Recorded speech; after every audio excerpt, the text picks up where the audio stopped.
भारत को एक समय पर सोने की चिड़िया कहा जाता था और पूरी दुनिया में भारत की एक अलग पहचान थी। भारत के मसाले अरब देशों से लेकर यूरोप तक मशहूर थे। 16वीं सदी के अंत तक पूरी दुनिया का 1/4 उत्पादन भारत में ही होता था और भारत के पास वर्ल्ड जीडीपी का 30% हिस्सा था। उसे भारत का स्वर्णिम काल कहना गलत नहीं होगा। दिल्ली में मुगल साम्राज्य स्थापित था तो वहीं दक्षिण भारत में मराठाओं का वर्चस्व था। कोई भी विदेशी ताकत भारत की ओर आंख उठाने की हिम्मत नहीं कर सकती थी। लेकिन फिर भारत में अंग्रेजों की एंट्री होती है और इसके बाद भारत के इतिहास के काले अध्याय की शुरुआत होती है। अंग्रेजों ने भारत में खूब लूटपाट की। व्यापार करने आए अंग्रेजों ने भारत में शासन करना शुरू कर दिया। उन्होंने भारत को अपना गुलाम बना लिया। करीब 200 सालों तक अंग्रेजों ने भारत में रूल किया और बताया जाता है कि इस दौरान वो 45 ट्रिलियन डॉलर्स की संपत्ति अपने साथ लूट कर विदेश ले गए थे। लेकिन सबसे बड़ा सवाल ये आता है कि आखिर अंग्रेजों ने भारत को गुलाम बनाया कैसे मुट्ठी भर अंग्रेजों ने करोड़ों भारतीयों को अपना गुलाम बना लिया। आज की इस वीडियो में हम बात करेंगे कि आखिर ब्रिटिशर्स ने भारत को कैसे अपना गुलाम बनाया। लेकिन वीडियो को शुरू करने से पहले अगर आप हमारे चैनल पर पहली बार विजिट कर रहे हैं तो प्लीज सब्सक्राइब कर लीजिए। दोस्तों, भारत का इतिहास हमेशा से ही एक स्वर्णिम इतिहास रहा है। हमारी धरती पर अनेकों महापुरुषों और महात्माओं का जन्म हुआ। इतिहास गवाह है कि भारत ने कभी भी किसी देश पर पहला हमला नहीं किया। वे हर किसी को अपनी तरह अच्छा और सीधा समझते थे। चालाकी क्या होती है ये तो भारतीयों ने कभी सीखी ही नहीं थी। 12वीं शताब्दी में भारत में मुस्लिम शासकों की एंट्री हो जाती है। कई सालों मुसलमानों ने भारत में शासन किया लेकिन उन्होंने कभी भी भारत को खोखला नहीं बनाया और न ही वे हिंदू और मुसलमानों में लड़ाइयाँ करवाया करते थे। मुगल सम्राट के दरबार में भी हिंदू और मुसलमान साथ मिलकर काम किया करते थे। अंग्रेजों के आने से पहले भारत में पुर्तगालियों और फ्रांसीसियों की एंट्री होती है। साल 1498 में वास्को डी गामा पहली बार भारत आया। उस समय भारत में मसालों का व्यापार काफी बड़े पैमाने पर किया जाता था। वास्को डी गामा कुछ ही समय में भारत से चला गया और उसके बाद पुर्तगालियों और फ्रांसीसियों ने भारत में व्यापार करना शुरू किया। वे सस्ते दामों में भारत से मसाले खरीदा करते थे और उन्हें यूरोपीय देशों में महंगे दामों में बेचते थे। अब पुर्तगालियों ने गोवा पर अपना कब्जा कर लिया। व्यापार करने के लिए आए विदेशी लोग धीरे धीरे भारत में हुकूमत करने लगे थे, लेकिन बहुत ही छोटे पैमाने पर। मुगलों और मराठाओं से पंगा लेना उनके बस की बात नहीं थी। साल 1600 में ब्रिटेन की आर्थिक स्थिति बहुत खराब हो जाती है। उस समय ब्रिटेन भी एक कृषि प्रधान देश हुआ करता था, लेकिन आश्चर्य की बात यह है कि इतना बड़ा देश पूरी दुनिया का सिर्फ 3% ही प्रोडक्शन कर पा रहा था। ब्रिटेन में गृह युद्ध की शुरुआत हो जाती है। अब उन्हें अपनी अर्थव्यवस्था को मजबूत करने का कोई साधन ढूंढना था। तभी उनकी नजर भारत पर पड़ती है। उन्होंने सोचा क्यों ना भारत में चलकर व्यापार किया जाए। महारानी क्वीन एलिजाबेथ ने भी इसकी मंजूरी दे दी और करीब 200 ब्रिटिशर्स ने मिलकर ईस्ट इंडिया कंपनी की शुरुआत की। उस समय भारत में मुगल बादशाह जहांगीर का शासन चल रहा था। कैप्टन विलियम हॉकिंस जहाजों के बड़े बेड़े के साथ गुजरात के सूरत तट पर पहुंचता है। इसके बाद वो जहांगीर के दरबार में जाता है और व्यापार करने की इजाजत मांगता है। पहले तो जहांगीर इससे साफ इनकार कर देते हैं। उस समय जहांगीर पर पुर्तगाली और फ्रांसीसी भी लगातार दबाव बना रहे थे। वो जानते थे कि अगर ब्रिटिशर्स भारत में आए तो उनके लिए व्यापार करना मुश्किल हो जाएगा। वहीं दूसरी ओर डच भी भारत में अपने पैर जमाने की पूरी कोशिश में लगा हुआ था। ऐसे में ब्रिटिशर्स और डच एक साथ आ जाते हैं और पुर्तगालियों के खिलाफ एकजुट होकर लड़ाई करते हैं। लेकिन अभी तक ब्रिटिशर्स को भारत में व्यापार करने की इजाजत नहीं मिली होती। कई बार कैप्टन विलियम हॉकिंस जहांगीर के दरबार में जाता है लेकिन उसे निराशा ही मिलती है। वो जहांगीर को कई लुभावने ऑफर्स देता है और हर बार महंगे महंगे उपहार भी लेकर जाता है। एक के बाद एक कई ब्रिटिशर्स ऐसा करते हैं, लेकिन अंत में सर थॉमस रॉय नाम के ब्रिटिशर ने व्यापार करने की इजाजत मांगी और उसे जहांगीर ने इजाजत दे दी। इस तरह साल 1618 में इंडिया में ब्रिटिश ईस्ट इंडिया कंपनी की शुरुआत हो जाती है। धीरे धीरे अंग्रेज अपने व्यापार को बढ़ाने लगते हैं। शुरुआत में ब्रिटिशर्स बहुत अच्छा काम करते हैं। वे भारत के लोगों को रोजगार देते हैं और उन्हें अच्छी सैलरी भी देते हैं। वे भारतीयों का दिल जीतने की कोशिश करते हैं। अंग्रेजों के रवैये से मुगल बादशाह और भारतीय खुश थे क्योंकि वे पुर्तगालियों या फ्रांसीसियों की तरह भारतीयों पर अत्याचार नहीं कर रहे थे। लेकिन ये तो बस शुरुआत थी। अंग्रेजों ने अभी तक अपना असली चेहरा छुपा कर रखा था। उनका व्यापार दिन दुनी रात चौगनी तेजी से तरक्की करने लगा। सबसे पहले अंग्रेजों ने सिर्फ मसालों का व्यापार किया, लेकिन उस समय इंटरनेशनल मार्केट में अफीम की भी काफी डिमांड थी। इसलिए उन्होंने इंडियंस को फोर्स किया कि वो अफीम की खेती करें। साथ ही कपास, रेशम, गन्ना और चाय की भी खेती भारत में बढ़ने लगी थी। कई बार ब्रिटिशर्स के जहाज समुद्र में लूट लिए जाते थे। समुद्री लुटेरों से निपटना उनके लिए एक बड़ी चुनौती बन गया था। उन्होंने ब्रिटेन से अतिरिक्त सेना बुलानी शुरू कर दी और हर जगह सैनिकों को तैनात कर दिया गया। अब ब्रिटिशर्स भारत में अपनी जड़ें मजबूत कर चुके थे, लेकिन उनका मकसद सिर्फ व्यापार करना नहीं था, वो तो भारत में शासन करना चाहते थे। साल 1686 में अंग्रेजों ने मुगलों के खिलाफ युद्ध का ऐलान कर दिया। इसके लिए उन्होंने कड़ी प्लानिंग की, लेकिन औरंगजेब की सेना के आगे अंग्रेजों की एक न चली और उन्हें मुंह की मार झेलनी पड़ी। हार के बाद ब्रिटिशर्स को समझ में आ गया कि वो सीधे तरीके से युद्ध कर भारत में अपनी सत्ता काबिज नहीं कर पाएंगे। अब अंग्रेज सोचने लगे कि किस तरह वे भारत में अपनी सत्ता जमा पाएंगे। उन्होंने डिवाइड एंड रूल का घटिया खेल खेलना शुरू कर दिया। वे हिंदुओं और मुसलमानों को आपस में लड़ाने लग गए। उस समय कम्युनिकेशन के बहुत ज्यादा साधन नहीं थे और ऐसे में गलत बात बहुत ही तेजी से फैल जाया करती थी। हिंदू और मुसलमानों में एक दूसरे के प्रति हीन भावना पैदा होने लगी। वो एक दूसरे को अपना दुश्मन समझने लगे और भारत की आजादी तक अंग्रेजों ने अपना यही घिनौना खेल जारी रखा। साल 1707 में औरंगजेब की मौत हो जाती है और वो मुगल साम्राज्य का अंतिम ताकतवर बादशाह था। इसके बाद मुगल साम्राज्य कमजोर होने लगता है। कई लोग बादशाह बनने के लिए एक दूसरे से लड़ते रहते हैं। वहीं दूसरी ओर अंग्रेज अपनी मर्जी के मुताबिक नियम बनाना शुरू कर देते हैं। उनके नियमों से उथल पुथल मच जाती है। साल 1717 में मुगल दरबार से एक फरमान जारी कर दिया जाता है जिसमें अंग्रेजों को टैक्स वसूलने की छूट मिल जाती है और इसके बदले में अंग्रेजों को एक मामूली रकम मुगलों को देनी पड़ती थी। मुगलों को कमजोर होता हुआ देखकर पर्शियन एम्पायर भारत पर आक्रमण कर देता है। 2 करोड़ रुपए और ढेर सारे हीरे मोती मुगल्स पर्शियन लोगों को देते हैं। तब जाकर वो देश से वापस जाते हैं। इसके बाद तो मुगलों की आर्थिक तौर पर भी रीढ़ की हड्डी कमजोर हो जाती है। उनके भंडार लगभग खाली हो चुके होते हैं और अंग्रेज लगातार अपना विस्तार कर रहे होते हैं। अंग्रेजों ने हैदराबाद के निजाम और महाराष्ट्र के मराठाओं को भी आपस में भिड़ा दिया था। साल 1757 में बंगाल में बैटल ऑफ प्लासी होती है जिसके बाद भारत में पूरी तरह अंग्रेजों का शासन शुरू हो जाता है। इस युद्ध में वो कूटनीति और रणनीति का इस्तेमाल करते हैं। वो जानते हैं कि सीधे तरीके से भारत में सत्ता स्थापित नहीं की जा सकती। 1756 में सिराजुद्दौला बंगाल के नवाब बन जाते हैं लेकिन इसी के साथ उन्हें कई विरोधियों का सामना करना पड़ता है। 1756 में ही ब्रिटिशर्स और फ्रांसीसियों के बीच यूरोप में युद्ध चल रहा होता है जिसका असर इंडिया में भी देखने को मिलता है। भारत में भी ब्रिटिशर्स और फ्रांसीसी एक दूसरे को भगाने की होड़ में लग जाते हैं। इसी को देखते हुए अंग्रेज बंगाल में किलाबंदी शुरू कर देते हैं। वे ईस्ट इंडिया कंपनी को मजबूत करना चाहते हैं। बंगाल में अंग्रेजों का बढ़ना सिराजुद्दौला को रास नहीं आया। उन्होंने फ्रांस और ब्रिटिश अधिकारियों को बुलाया और कहा कि बंगाल में किसी भी प्रकार की किलेबंदी नहीं होगी और साथ ही अगर वो यहाँ व्यापार करना चाहते हैं तो उन्हें भी टैक्स देना पड़ेगा। फ्रांसीसी तो सिराजुद्दौला की बात मान जाते हैं लेकिन ब्रिटिशर्स टैक्स से इनकार करते हैं। इसी के साथ अंग्रेजों ने फोर्ट विलियम की किलाबंदी शुरू कर दी। सिराजुद्दौला का गुस्सा भड़क गया और उन्होंने अपनी 23,000 की आर्मी भेजकर फोर्ट विलियम को नष्ट करने का आदेश दे दिया। अंग्रेजी सेना आत्मसमर्पण के लिए मजबूर हो जाती है। इसके बाद कई अंग्रेजों को बंदी बना लिया जाता है और करीब 140 लोगों को फोर्ट विलियम की काल कोठरी में कैद कर दिया जाता है। अगले दिन सुबह तक केवल 23 लोग ही उसमें जीवित रहते हैं और बाकी सबकी दम घुटने से मौत हो जाती है। इस घटना को ब्लैक होल ट्रेजेडी के नाम से जाना जाता है। इस घटना के बाद नवाब और अंग्रेजों के संबंधों में और भी ज्यादा दरार आ गई। कर्नल रॉबर्ट क्लाइव ने 3,000 लोग की सेना के साथ बंगाल पर आक्रमण किया। अब सिराजुद्दौला की मुश्किल बढ़ रही थी। हालांकि उनके पास एक बड़ी सेना थी लेकिन फिर भी वे क्लाइव के साथ संधि करने के लिए रेडी हो गए। 9 फरवरी 1757 में नवाब और अंग्रेजों के बीच एक संधि होती है जिसे अलीनगर की संधि के नाम से जाना जाता है। इस संधि के तहत मुगलों ने जो भी अधिकार ब्रिटिशर्स को दिए थे वे सभी उन्हें वापस मिल गए। अंग्रेजों को बिना टैक्स भरे छूट मिलने की इजाजत भी मिल गई। सिराजुद्दौला ने जो भी संपत्ति अंग्रेजों की जब्त की थी वो सभी वापस लौटा दी। इस संधि के बाद सिराजुद्दौला खुद को काफी अपमानित महसूस कर रहे थे। वो अंग्रेजों को सबक सिखाना चाहते थे तो वहीं दूसरी ओर अंग्रेज इस संधि से भी संतुष्ट नहीं थे। वो पूरे बंगाल पर अपना कंट्रोल करना चाहते थे। वे चाहते थे कि कोई ऐसा शख्स बंगाल का नवाब बने जो उनके इशारों पर काम करे, जिससे सभी काम उनकी मर्जी के मुताबिक हो।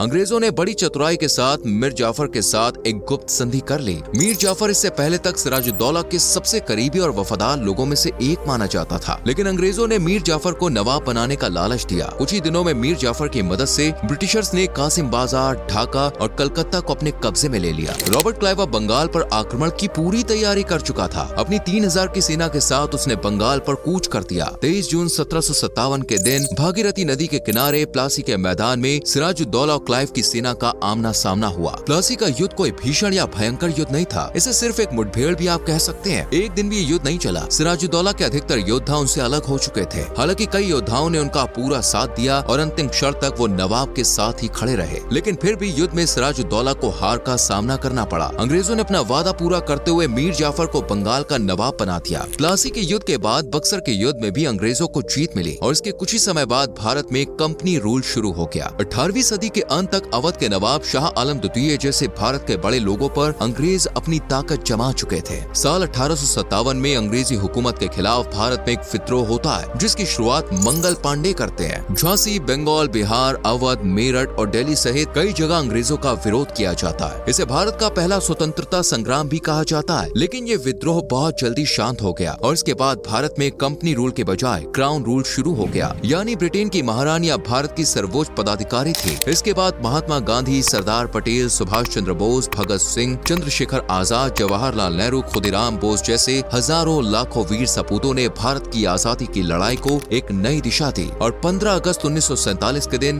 भारत को ब्रिटिश हुकूमत से आजादी मिली। तो दोस्तों, आपने देखा किस तरह अंग्रेजों ने भारत को अपना गुलाम बनाया। उन्होंने सिर्फ भारतीयों की मासूमियत और भोलेपन का फायदा उठाया, भारतीयों को आपस में लड़ाया और उनमें फूट डलवाए, जिसका फायदा उठाकर ही उन्होंने भारत पर कब्जा किया। उम्मीद करते हैं आपको हमारी ये वीडियो पसंद आई होगी। अभी आपसे एक सवाल है, अगर अंग्रेज भारत में ना आते तो कैसी स्थिति होती आज देश की? इस बारे में अपने विचार कमेंट सेक्शन में जरूर लिखें। वीडियो को लाइक और शेयर करके चैनल को सब्सक्राइब करें, बेल आइकॉन प्रेस करें। मिलते हैं आपसे अगली वीडियो में। Bye bye.